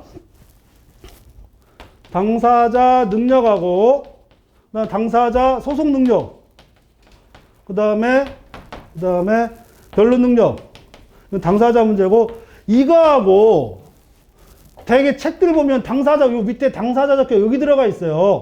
거기 들어가면 안 돼요. 이게 당사자 능력이라는 거하고 당사자 적격은 전혀 다른 하위 개념이 아니에요. 당사자 능력하고 당사자 하위 개념이 아니에요. 근데 다들 그냥 이시훈 책 제껴가지고 위대하시죠. 위대한데 그냥 아무 생각 없이 당사자 능력 다음에 당사자 적격 여기다 설명하고 있는데 전혀 다른 겁니다. 이쪽하고 당사자 적격은 완전 다른 개념이에요. 그러니까 하위 개념도 아니고 전혀 소송법적인 다른 개념이니까 요거 한번 여러분들한테 좀 강조를 해드리겠습니다. 내일은 당사자 적격 문제하고 요거 당사자 능력 문제라든지 이 당사자 문제 요거하고 그다음에 소송물 있죠. 소송물 한두 개 정도 이렇게 보고 이렇게 하면 소송 요건에 관한 진도별 논의는 하여튼 뭐 이틀 동안 다 본다는 건 힘들지만 그래 문제화돼서 나올 수 있는 것들은 최대한 그 자체에서 다른 연계되어 있거나 뭐 청구 취지 확정이라든지 아니면 항소나 이런 거하고 관련이 없이 여기서 논의가 될 수 있는 건 최대한 한 번씩 진도별로 논의하고 할 테니까 그렇게